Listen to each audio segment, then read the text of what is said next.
Hello everyone. आज का जो हमारा ये लेक्चर है ये मेनली बेस्ड है उन कैंडिडेट्स के लिए जो कि ALP CBT 2 और RRB JEE की जो तैयारी कर रहे हैं। ओके। और ग्रुप डी से भी यहाँ से मतलब ग्रुप डी में भी अभी टेक्निकल के क्वेश्चन बहुत सारे आपको देखने को मिलेंगे। तो अगर आप ग्रुप डी की भी तैयारी कर रहे हैं रेलवेज़ की तो आप इसे फॉलो कर सकते हैं। तो जैसा कि हम लोग देखते हैं कि जितने भी टेक्निकल क्वेश्चंस होते हैं उसमें जो बेसिक MCQ क्वेश्चन होते हैं वो तो बंदे पढ़ लेते हैं कहीं ना किसी बुक से और याद कर लेते हैं, लेकिन जो मेन प्रॉब्लम आती है वो न्यूमेरिकल्स में आती है। तो हम लोग इस सीरीज़ में न्यूमेरिकल्स को सॉल्व करेंगे और न्यूमेरिकल्स पे अपना कमांड बढ़ाएंगे। ठीक है। आपको बस न्यूमेरिकल्स ऐसे देखने में बहुत हार्ड लग रहे होंगे, लेकिन मेरे इस सीरीज को देखने के बाद आप सारे न्यूमेरिकल्स को बहुत इजी वे में सॉल्व कर लोगे। तो आज का जो हमारा टॉपिक हम जो स्टार्ट करने वाले हैं वो है वर्क, पावर एंड एनर्जी। ये बहुत ही बेसिक और कॉमन सा टॉपिक है। आप भले किसी भी ट्रेड के हो, आपको इस टॉपिक से क्वेश्चन देखने को मिलेंगे ही मिलेंगे। तो चलते हैं, आज हमारे इस टॉपिक का जो हम लोग शुरुआत करेंगे वो वर्क से करेंगे। ओके। तो ये है हमारा वर्क। तो वर्क होता क्या है, पहले मैं आपको एक थोड़ा सा इंट्रोडक्शन दे दूं और उसके बाद हम लोग देखते हैं कि इसके क्या क्या फॉर्मूले हैं। और मैं आपको गारंटी देता हूं, मैं यहाँ पे जो फॉर्मूला जो आपको यहाँ पे दिख रहा है, इस फॉर्मूले से बाहर आपको कोई क्वेश्चन नहीं आएगा। और इस फॉर्मूले से रिलेटेड हम लोग सारे जितने भी वर्क से रिलेटेड जो भी हमारे न्यूमेरिकल्स है वो हम लोग इन तीनों फॉर्मूले के हेल्प से हम लोग सारे सॉल्व कर लेंगे। ठीक है। तो चलिए दोस्तों, पहले हम लोग एक छोटा सा इंट्रोडक्शन देख लेते हैं कि आखिर ये वर्क होता क्या है।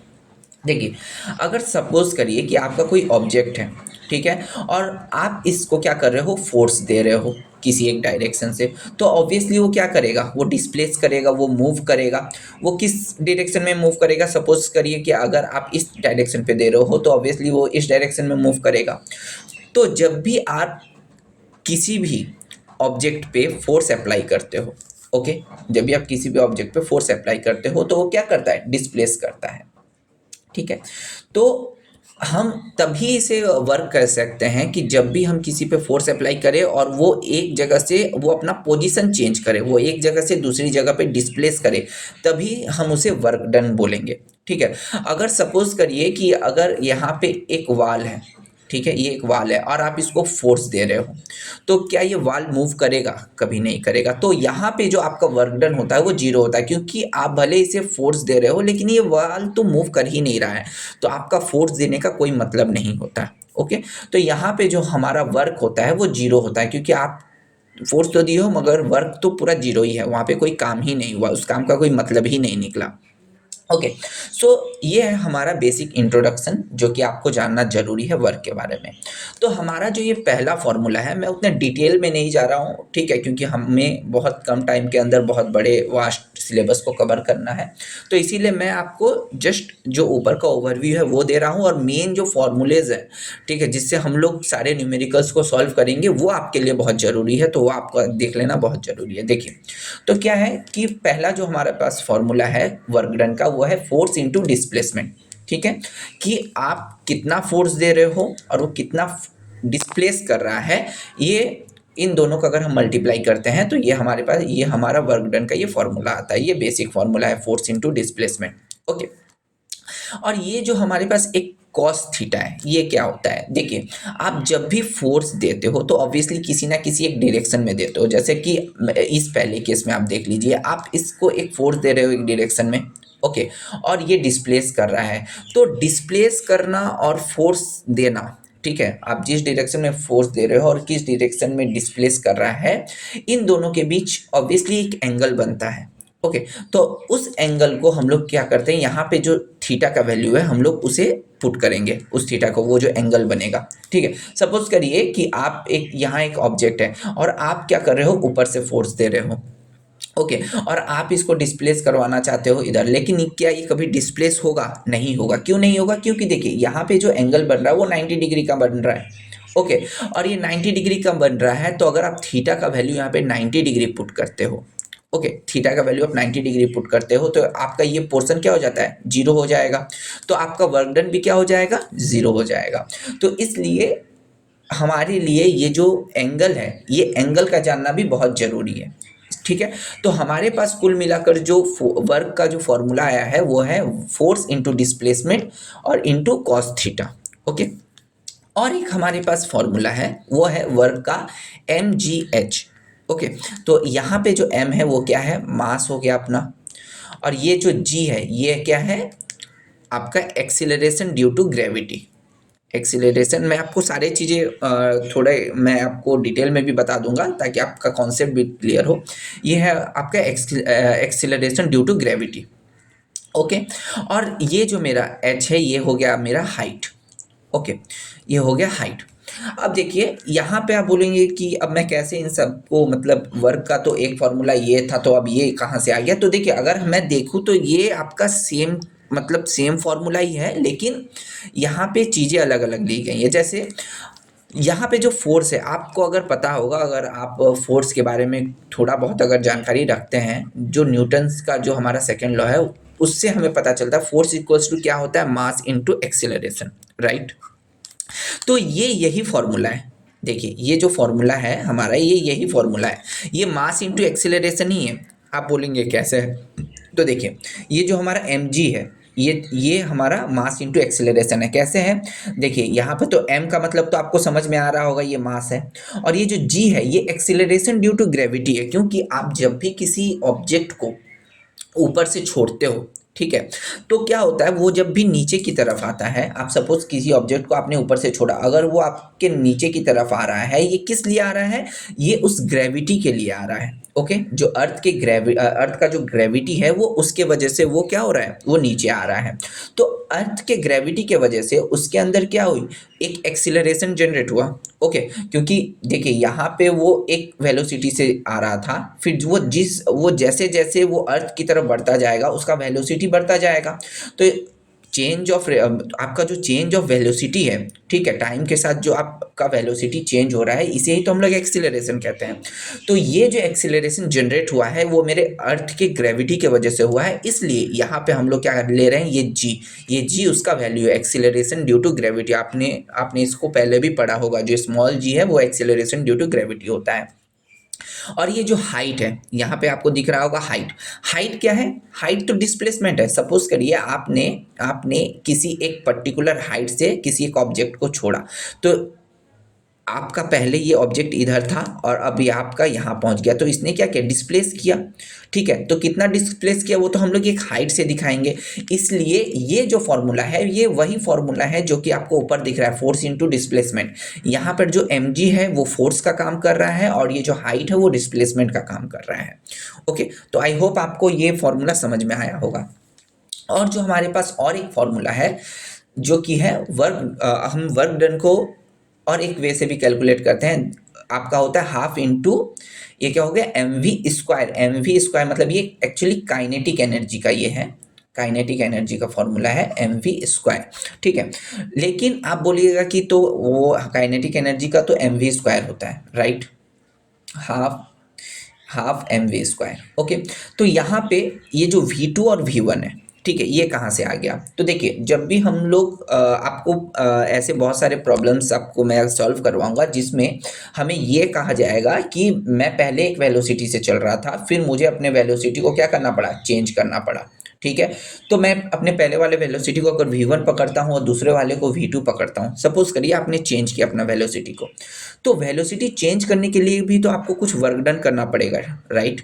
ठीक है, तो उस वर्क डन के लिए तो ऐसे न्यूमेरिकल्स में जहाँ पे आपको पूछ लिया जाए कि आप पहले एक वेलोसिटी पे थे उसके बाद आपने वेलोसिटी को चेंज किया, तो बताइए आप वहाँ पे कितना वर्क डन किया आपने। तो ऐसे न्यूमेरिकल्स को सॉल्व करने के लिए हमें इस फॉर्मूले की ज़रूरत पड़ेगी। मैं आपको सारे न्यूमेरिकल्स कराऊंगा अभी। ओके, तो आई होप आपने ये तीनों जो फॉर्मूला है आपने वो अच्छी तरीके से समझ लिया है। ठीक है, अब इन तीन फॉर्मूला के बेस पे ही हम लोग वर्क के ऊपर जितने भी क्वेश्चन है सारे क्वेश्चन को सॉल्व करते हैं। ठीक है, तो चलते हैं हमारे पहले क्वेश्चन पे। ठीक है, आप ये तीनों फॉर्मूला को कॉपी पे लिख दीजिए। अब देखिए मैं किस तरीके से इसके हेल्प से मैं आपके सारे क्वेश्चन सॉल्व करता हूँ। तो देखिए हमारा जो पहला क्वेश्चन है वो है, if 1200 joule of work is done in pushing a trolley by 20 metre. Okay, तो यहाँ पे आपको देखिए वर्क डन जो है, जो W का वैल्यू आपको दे दिया है 1200 जूल। ओके। और यहाँ पे आपका क्या है, पुशिंग बोल रहा है कि आपने आपका 1200 वर्क डन आपको लगा, इतना जूल आपको वर्क डन लगा। एक ट्रॉली को पुश करने में कितना आपने पुश किया, 20 मीटर, मतलब आपका जो डिस्प्लेसमेंट है, ठीक है, आपने कितना डिस्प्लेस किया, 20 मीटर, वो आपको दे दिया गया है। आपको पूछा है कि फोर्स कितना होगा, मुझे ये बताइए। ओके, आपको बस फोर्स पूछा है, ठीक है। तो मुझे जहाँ की पता है कि force equals, sorry, work done equals to क्या होता है, force into displacement. Okay, work done क्या होता है मेरा, फोर्स इंटू डिस्प्लेसमेंट। अब आप देखिए यहाँ पे आप जस्ट एक आपको बस फॉर्मूला में पुट करना है, यहाँ पे आप 1200 पुट कर लीजिए, यहाँ पे फोर्स आपको निकालना है, और यहाँ पे डिस्प्लेसमेंट तो दिया ही हुआ है, तो डिस्प्लेसमेंट अगर वहाँ जाएगा तो ये कर दीजिए, बस आप करिए। आपका कितना आ रहा है, 60। तो आपका 60 जूल आपका क्या हो गया, सॉरी 60 न्यूटन आपका क्या हो गया, ये आंसर हो गया, राइट। तो देखिए बड़ा ही सिंपल सा क्वेश्चन था, ठीक है, आप इसे खुद से भी सॉल्व कर सकते थे, ठीक है। ये फॉर्मूला बेस्ड था। तो ऐसे ही सारे क्वेश्चन है, आपको डायरेक्ट इसी फॉर्मूला में ही क्वेश्चन सारे मिलेंगे, ठीक है। ये और एक फॉर्मूला है, जैसा कि अब मैंने आपको वो आप देखिए यहाँ पे क्या पूछा है, work, what is the work that needs to be done to increase the speed of a 1 kg ball from 2 metre per second to 4 metre per second. तो आपको यहाँ पे दो वेलोसिटी दे दिया गया है, मैंने जैसे कि आपको कहा था कि आपको अगर वेलोसिटी चेंज करना है तो वहाँ पर भी आपको वर्क डन करना पड़ेगा। तो कितना वर्क डन करना पड़ेगा वो आपको निकालने के लिए आप यहाँ पे इस फॉर्मूले का, ये जो आपका थर्ड फार्मूला है, आप इसको यहाँ पे यूज करेंगे, ठीक है। तो हमारा जो थर्ड नंबर फार्मूला है, उससे हम लोग इसे कैसे यूज करके बनाएंगे, देखिए हमारा क्या था, W equals to half M V2 square minus V1 square, right. ये हमारा, ये जो V1 है ये हमारा पहले वाला जो इनिशियल वेलोसिटी है, और जो V2 है वो हमारा फाइनल वेलोसिटी है, ठीक है, जहाँ पे मुझे ले जाना है। तो बस आपको कुछ नहीं करना है, आपको तो m दे दिया गया है, आप बोले कहाँ, ये देखिए 1 kg, ये जो मास है आपको दे दिया गया है, तो हाफ इंटू आप 1 लिखिए, V2 स्क्वायर मतलब 4 का स्क्वायर हो गया 16, और यहाँ पे 2 का स्क्वायर हो गया 4, ठीक है। तो यहाँ पे हम लोग ये हम डायरेक्टली यहाँ पे लिख सकते हैं, ये कितना हो गया मेरे पास, ये हो गया मेरे पास हाफ इंटू 1 इंटू 12। तो आप इसे काट दीजिए, तो कितना आ गया 6, तो मेरा यहाँ पे 6 जो आंसर आ गया। ओके, तो अब आपको पता चल रहा होगा कि मुझे कहाँ पे कौन सा फार्मूला यूज करना है। मेरे पास अगर 3 फार्मूले हैं तो मुझे कौन सा फार्मूला कहाँ यूज करना है। आई होप आपको थोड़ा थोड़ा आइडिया लग रहा होगा। अब देखिए हम नेक्स्ट क्वेश्चन की तरफ चलते हैं। बोला है force of 20 newton displaces an object through 2 metre, ठीक है। एक 20 न्यूटन का फोर्स दिया गया जो कि एक ऑब्जेक्ट को 2 मीटर क्या किया, डिस्प्लेस कर दिया गया। बोला है and does a work of 20 joule, मुझे वर्क डन भी दे दिया गया है। बोला है कि अब मुझे एंगल निकालना है, okay, the angle between the force and displacement, ठीक है। तो जैसा कि आपको एंगल निकालने के लिए बोला गया है, तो आप खुद इसे पॉज कीजिए, आप खुद सोचिए कि मुझे यहाँ पे कौन सा फॉर्मूला लगाना है और किस फॉर्मूले से ये निकल जाएगा। अगर आप इसे कर पा रहे हैं तो आप इसे खुद से कीजिए, उसके बाद मेरा ये सॉल्यूशन देखिए।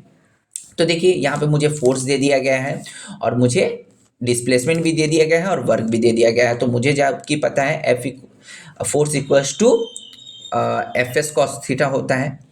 ओके, यहाँ पे एस देख के घबरा मत जाइए, ये एस मतलब डिस्प्लेसमेंट, इसे एस से हम लोग क्या करते हैं, दिखाते हैं, शो करते हैं, ठीक है।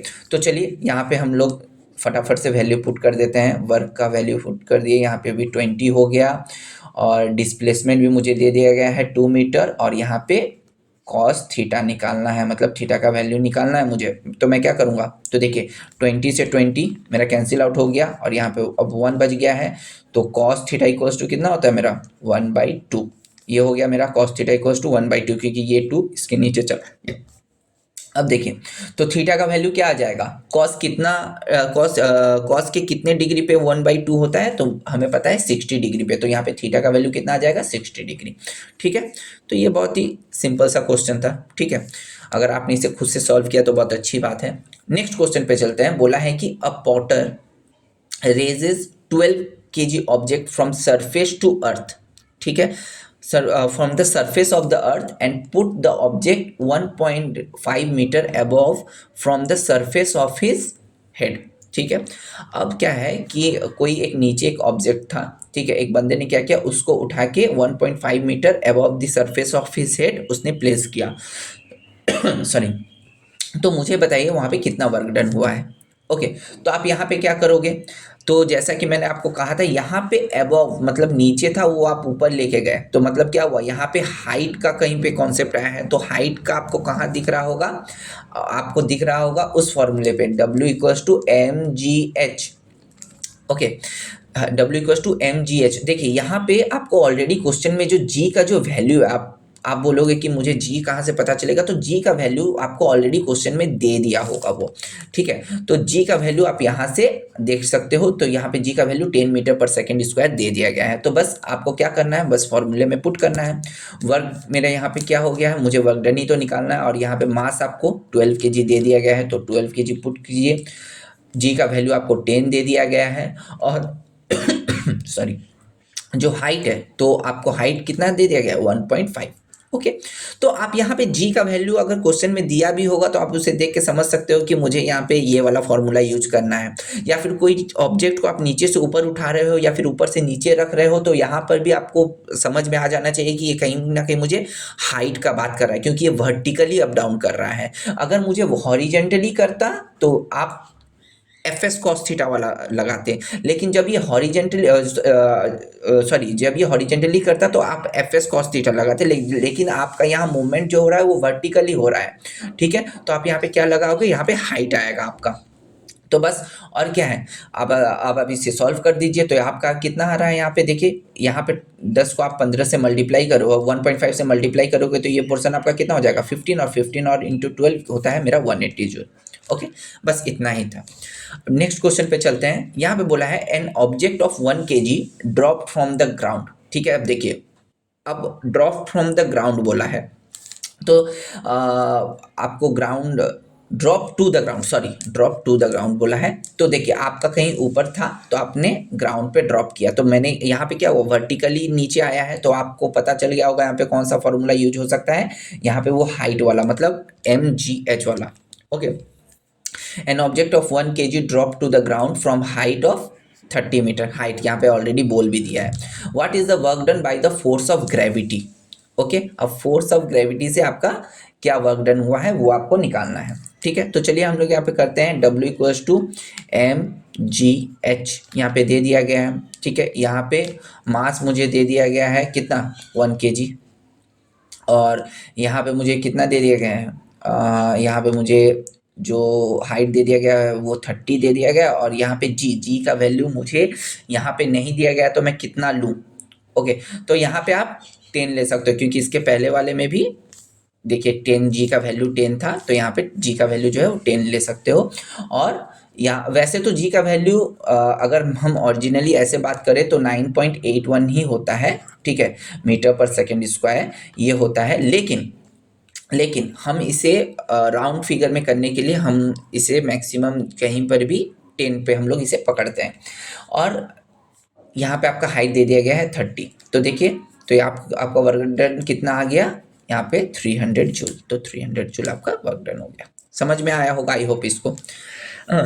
अब नेक्स्ट क्वेश्चन पे चलते हैं। व्हेन एन ऑब्जेक्ट, आप इसे खुद से एक बार सॉल्व करो वीडियो पॉज करके, फिर मेरा ये सॉल्यूशन देखो। Okay, when an object move 1 metre distance, मतलब आपको डिस्प्लेसमेंट दे दिया गया है, 1 न्यूटन फोर्स भी दे दिया गया है, डायरेक्शन ऑफ द बोल रहे हैं on the direction of the force पे ही मूव कर रहा है। ओके, तो जब भी आपको ऐसा कुछ टर्म आए कि from on the direction of the force, मतलब क्या है कि आप फोर्स भी इसी ये अगर मेरा कोई ऑब्जेक्ट है, आप फोर्स भी इसी डायरेक्शन में दे रहे हो और ये डिस्प्लेस भी इसी डायरेक्शन में कर रहा है। ठीक है, तो यहाँ पे जो आपका क्या हो जाएगा, यहाँ पे जो आपका जो एंगल है थीटा वो आपका 0 डिग्री आ जाएगा। ठीक है, तो जब भी 0 डिग्री आ रहा है तो देखिए यहाँ पे आ गया, तो वर्क डन कितना होगा, तो वर्क डन मुझे यहाँ पे क्या मिल जाएगा, आपको कुछ नहीं करना है। जब भी यहाँ पर थीटा 0 डिग्री है तो आपको वैसे पता होगा कॉस थीटा मतलब कॉस 0 डिग्री कितना हो जाएगा मेरा, ये ऑब्वियसली 1 होगा, तो मुझे यहाँ पे अलग से कॉस थीटा लिखने की जरूरत नहीं है क्योंकि वो 1 ही है।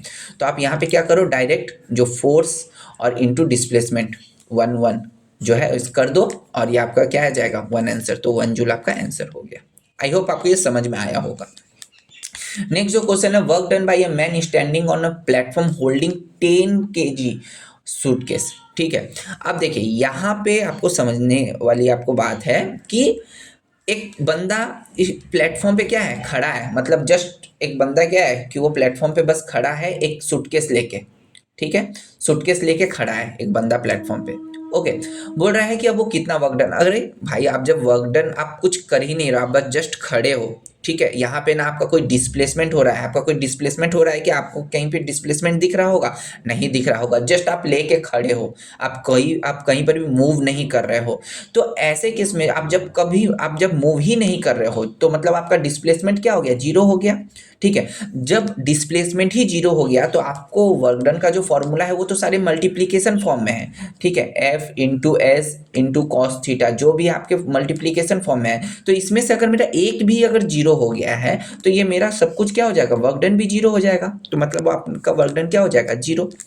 ठीक है, और वैसे भी आप देख सकते हो कि अगर एक बंदा सिर्फ खड़ा ही है तो वो तो कोई काम कर भी नहीं रहा है, तो वैसे भी ये जीरो है। ओके, तो वो वाला आपको समझ में आया होगा।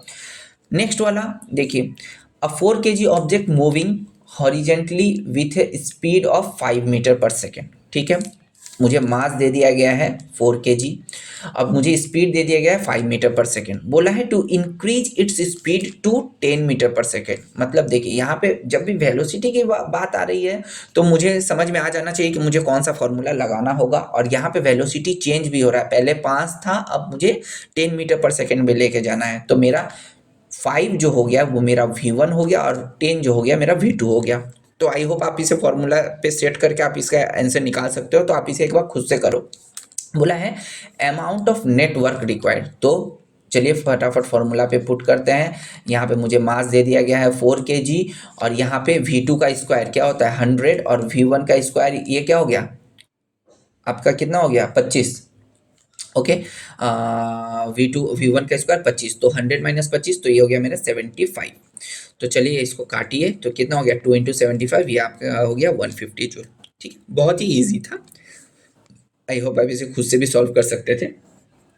ये लास्ट क्वेश्चन है, देख लीजिए। बोला है कि अब बॉल वेइंग 1 kg, ठीक है, मास दे दिया गया है। अब बस इसे फटाफट आंखों आंखों में ही आप इसे सॉल्व कर सकते हो। आपको अब फॉर्मूला में ही लिखना है ऐसा कोई ज़रूरी नहीं है, आप इसे देख सकते हो आंखों आंखों में। मुझे मास दे दिया गया है, ठीक है। उसके बाद मुझे क्या बोला गया है, drop, okay, drop from a stationary position when it falls from a distance of 2 metre. Distance बोला है, मतलब मुझे यहाँ पे डिस्प्लेसमेंट भी दे दिया गया है। What will be the work done by the force of gravity. देखिए जब भी मुझे यहाँ पे ग्रेविटी नहीं दिया गया है, ठीक है, तो आप यहाँ पे मैंने क्या कहा था, आप अगर आपको 10 अगर लिया होता, वो सपोज करिए जी का वैल्यू अगर 10 होता तो वो ऑलरेडी आपको क्वेश्चन में वो आपको दे देगा। लेकिन यहाँ अगर आपको जी का कोई वैल्यू आपको दिया ही नहीं है, ठीक है, तो आपको यहाँ पे क्या लेना होगा 9.81। ठीक है, ये आपको लेके चलना होगा। ओके, तो चलिए अब हम इसे सॉल्व करते हैं। मुझे वर्क डन पूछा गया है और मुझे यहाँ पे ग्रेविटी की बात आ गई है, तो जहाँ की ग्रेविटी की मुझे बात आ ही गई है, ओके, और तो मुझे यहाँ पे क्या करना होगा, मुझे यहाँ पे mgh वाला ही फॉर्मूला लेना होगा। और आप बोलेंगे कि यहाँ पे डिस्टेंस का क्या बात है। देखिए यह बोला है कि ड्रॉप कर रहा है किसी एक स्टेशन, आप किसी भी चीज़ को कहीं से ड्रॉप करते हो तो वो कैसे मूव करेगा, तो वर्टिकली मूव करेगा ना।